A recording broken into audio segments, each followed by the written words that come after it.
নবীর দরবারে একজন বেদুইন আসিয়া আল্লাহ নবীর সামনে বসলেন। আল্লাহর পয়গম্বর বললেন, আমার দরবারে আসছো কেন?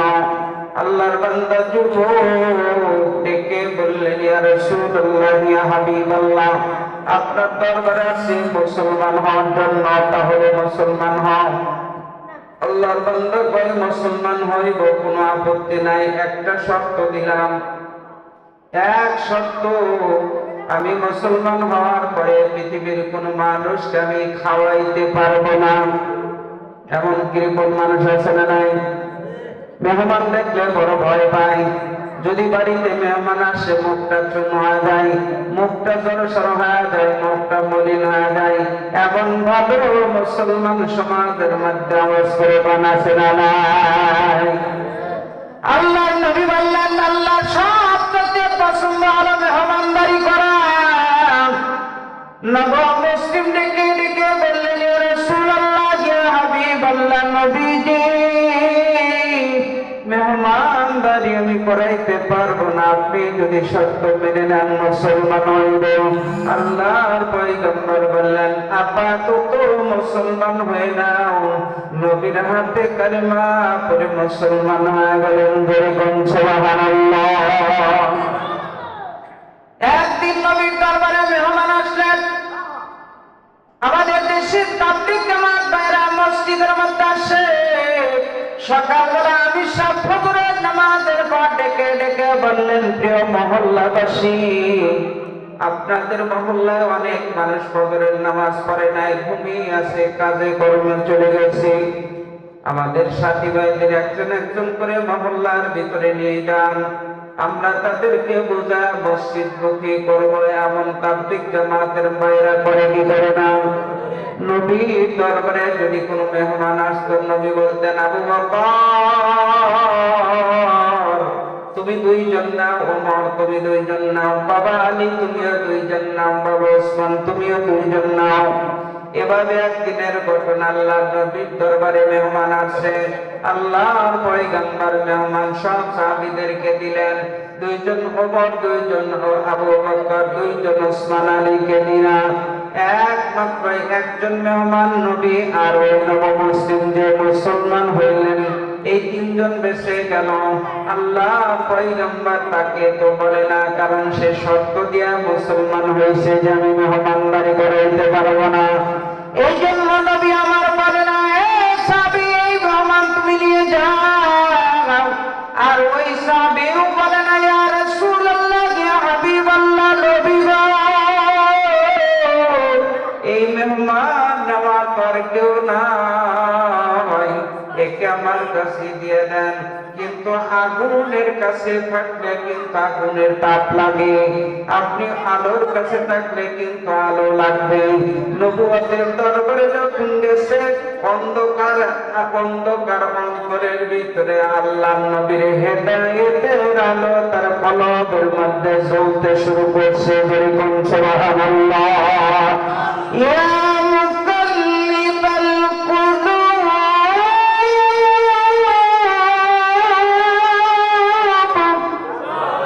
আল্লাহ নবী বললেন, কলবের পরিবর্তনের মালিক আল্লাহ। আল্লাহ পাক কার কলব কখন কিভাবে মুহূর্তের মধ্যে পরিবর্তন করে দেয় এটা কিন্তু জানা যায় না। জানবে কলবের মালিক আল্লাহ। মুহূর্তের মধ্যে মানুষের জীবনের মোড় কিন্তু আল্লাহ পাল্টে দিতে পারে। ওই যে শুনছেন না, বিশ্বনবী রাহমাতুল্লাহি আলাইহি রাস্তা দিয়ে যাইতেছিলেন, তাকে দেখলেন যে কোরআন শরীফের একটা আয়াতে কারিমা কাগজের মধ্যে লেখা রাস্তায় পড়ে আছে। মদ খাইয়া মাতাল হইয়া যাইতেছে, কিন্তু কোরআনের আয়াত থেকে আল্লাহর বান্দার অন্তরের মধ্যে খটকা লাগছে। কোরআনের আয়াতটা ময়লার ভিতর থেকে উঠাইছে, ময়লা সাফ করিয়া মার কাছে নিয়ে গেছে। মা, দেখো তো এই কাগজের মধ্যে কি লেখা আছে। আল্লাহর বান্দি মা কাগজটা হাতের মধ্যে নিয়ে দেখে যে কোরআনের একটা আয়াত লেখা। অবিশ্বাস, তুমি এই আয়াতটা কই পাইলা? ওমা এই কাগজের মধ্যে কি লেখা আছে? বিশর রে, এই কাগজের মধ্যে লেখা আছে তার নাম, যিনি তোমাকে আমাকে জগৎকে সৃষ্টি করছেন। বলুন সুবহানাল্লাহ। মক্কার বিশর আফি রহমাতুল্লাহ আলাইহি ডেকে বললেন, মা, যেই কাগজের মধ্যে আমার রবের নাম, ওই কাগজ আমি ময়লার মধ্যে ফেলতে দেব না। হযরত বিশর আফি রহমাতুল্লাহ আলাইহি ওই ময়লা মক্কার কাগজটা ওটা ময়লা পরিষ্কার করিয়া ওটা আতর গোলাপ লাগায়া উপরে রাখিয়া দিলেন। হাদিসের মধ্যে সমান তাওয়াদা লিল্লাহি রাফাহুল্লাহ, আল্লাহর জন্য যে ছোট হবে আল্লাহ পাক তার মর্যাদা দ্বিগুণ বাড়ায়া দেয়। বিশর আফি রহমাতুল্লাহ আলাইহি বিশ্ববিখ্যাত মক্কার ছিল না, পাক জগতের মধ্যে পড়েছিল। আল্লাহ পাক রব্বুল আলামিন ডেকে বললেন, বিশর রে, তুমি আমার নাম নর্দমায় পড়েছিল, সেই নর্দমার মধ্যে থেকে উঠায়া আমার নামের ময়লা পরিষ্কার করিয়া তুমি আতর গোলাপ লাগা উপরে সম্মান করে রেখে দিলা। বিশর রে, আমি আল্লাহ তোমার জীবন মক্করের নর্দমায় পড়েছিল, গুনার নর্দমায় পড়েছিল। আমি আল্লাহ পাকের নাম আর কালামকে সম্মান দেওয়ার কারণে আমি তোমার ইজ্জত সম্মান বাড়ায় দিলাম। বিশ্ববিখ্যাত মক্করকে আল্লাহ বিশ্ববিখ্যাত ওলি বানায় দিলেন। এক জামানা সোহবতে বা আউলিয়া বেহতর সদ সালেহাত বেরিয়া জুল মারহাবা। আবার বড় পীরা আল্লাহর পয়গম্বর সাহাবীর দরবারে থাকার কারণে আল্লাহ নবীর সাহাবীর অন্তরের ভিতরে আল্লাহর হুকুম, আল্লাহর হেদায়েতের আলো জ্বলে উঠল। সাহাবী নিজের পক্ষ থেকে বলে উঠলেন, ইয়া রাসূলুল্লাহ, ইয়া হাবিবাল্লাহ, নবীজি, এই মেহমান তো নেওয়ার আর কেউ নাই, এই মেহমানকে আপনি আমার কাছে দিয়ে দেন। আল্লাহ নবীর দরবার থেকে মেহমান নিয়ে সামনের দিকে বাড়ির দিকে রওনা দিছে। 2 মাথাওয়ালা রাস্তা পাওয়ার আগে তার ভিতরে শয়তানকে জেগে উঠল, নবীর মেহমানকে ভুল পথে দিয়ে আমি বাড়িতে অন্য পথে চলে যাব, কারণ এখনো তো তার ঈমান পরিপূর্ণ হয় নাই, শক্ত হয় নাই, মজবুত হয় নাই। কিন্তু 2 মাথাওয়ালা রাস্তা পাওয়ার আগে আল্লাহ পাক রব্বুল আলামিন সাহাবীর মনের পরিবর্তন করে দিলেন, তার দিলকে পরিবর্তন করে দিলেন। আল্লাহ হেদায়েতের পরিপূর্ণ কামালে তার মধ্যে দিয়ে দিলেন। না, নবীর মেহমানকে ভুল পথে দেওয়া যাবে না।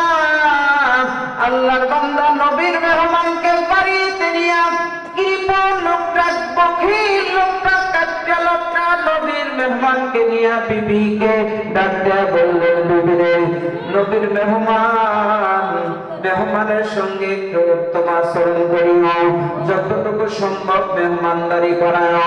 আল্লাহ নবীর সাহাবী মেহমানকে বাড়ির ভিতরে ঢোকায়া দিয়া গেট সইসে পাহাড়ের পাথরের উপর বসে বসে চিন্তা করতেছে, মেহমান না জানি কি পরিমাণ আমার সম্পদ খেয়ে ফেলে।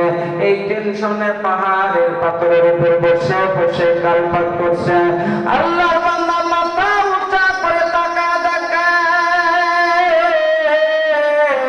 আল্লাহ নবীর মেহমান যে বাড়ির গেটে ঢুকছিল, ওই বাড়ির গেট দিয়ে আরো 70 জন মেহমান তার বাড়ির গেটে ঢুকতে পারে। আশ্চর্য হয়ে গেছে, আরে নবী আমার কাছে একজন মেহমান পাঠায় দিয়া আরো আপনার 70 জন মেহমান পরে পাঠায় দিছে, এই কাজটা কেমনে করলো নবী? আল্লাহর বান্দা চিন্তা করলেন, না, এত মেহমান আমি খাওয়াইতে পারবো না। চিন্তা করার পরে আল্লাহর বান্দা আরো মুমূর্ষ হয়ে গেলেন। কিছু সময় পর নিচা মাথা যখন উঁচা করলেন, বাজাজি, আল্লাহর বান্দা তাকায় দেখেন আরো 70 জন মেহমান তার বাড়ির গেটের মধ্যে ঢুকতেছে। আল্লাহর বান্দা বললেন, না আর বসে থাকা যাবে না, বসা মানুষ দাঁড়া গেলেন। আল্লাহর বান্দা ওই জায়গা থেকে উঠে বাড়ির গেটের মধ্যে ঢুকিয়া বিবিকে ডাক দিলেন, বিবি রে, কয়জন মেহমানকে মেহমানদারি করাইছো? বিবি কয়, একজনকে। জোরে কোন সুবহানাল্লাহ। বিবি, শোনার কথা নয়, নিজের চোখকে তো অবিশ্বাস করতে পারি না। আমি নিজের চোখ দিয়ে দেখলাম নবীর মেহমানকে বাড়ির ভিতরে ঢুকানোর পরে পরপর মাথার মধ্যে পাগড়ি, গায়ের মধ্যে জুব্বা, সাদা পোশাকধারী 70 জন মেহমান ঘরের ভিতরে ঢুকলো। বিবি রে, কিছু সময় পরে আরো 70 জন মেহমান বাড়ির ভিতরে আমি ঢুকতে দেখলাম। আর তুই কইতেছ যে একজন মেহমানকে মেহমানদারি করাইছ? আমি নিজের চোখকে তো আমি অবিশ্বাস করতে পারি না। এভাবে তর্ক বিতর্ক করে গোটা রাত পার হয়ে গেল। সকালবেলা নবীর দরবারে চলে গেলেন, ইয়া রাসূলুল্লাহ, ইয়া হাবিবাল্লাহ, নবী গো, আপনার দরবারের মেহমান নিয়ে যখন আমি বাড়িতে গেলাম, নবীজি,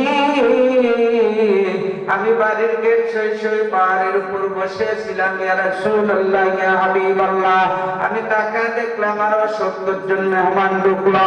কিছু সময় পর আরো 70 জন মেহমান ঢুকলো। বিবি কয়, একজনকে মেহমানদারি করাইছে। আল্লাহ নবী বললেন, সাহাবীরা, তুমি জানো না, তুমি নিজের অনিচ্ছা সত্ত্বেও যখন আমার দরবার থেকে একজন মেহমানকে তোমার বাড়িতে নিয়ে গেছো, আল্লাহ পাক রব্বুল আলামিন ওই একজন মেহমানের বরকতে আল্লাহ পাক 70 প্রকারের রহমত বরকত দিয়া 70 জন ফেরেশতা মানুষ বানায় তোমার বাড়ির গেটে পাঠাইছে। জোরে কোন সুবহানাল্লাহ। ওই মেহমান খাওয়ার জন্য আসে নাই, আসে আল্লাহর দরবার থেকে রহমত বরকত নিয়ে তোমার বাড়িতে। আবার পরে যে 70 জন মেহমান দেখলাম, সাহাবীরে, ওই মেহমান না, ওরা মানুষ না। আল্লাহ পাক রব্বুল আলামিনের জমিনের মধ্যে তুমি জীবনে অনেক গুনার কাজ করছো, অনেক রকমের অন্যায় অবিচার করেছো, এইজন্য তোমার উপরে আযাব, গজব, বালা, মুসিবত, অসুখ বিসুখ বিলবাজেত হয়েছিল। আল্লাহ পাকের নবীর দরবার থেকে একজন মেহমানকে মেহমানদারি করানোর বরকতে আল্লাহ পাক তোমার আমল নামা থেকে, তোমার বাড়ির থেকে 70 প্রকারের আযাব, গজব, বালা, মুসিবত উঠা নেওয়ার জন্য পরে আরো 70 জন মেহমান পাঠাইছেন। জোরে কোন সুবহানাল্লাহ। তাহলে মেহমানদারি করার লাভ না লস? স্বয়ং আল্লাহ পছন্দ। আল্লাহ বলেন, এই মেহমান যার নিজের পছন্দ করবে, আমি আল্লাহ পাক রব্বুল আলামিনের জান্নাতে তার নামে জায়গা বাজেট হবে। জোরে কোন সুবহানাল্লাহ।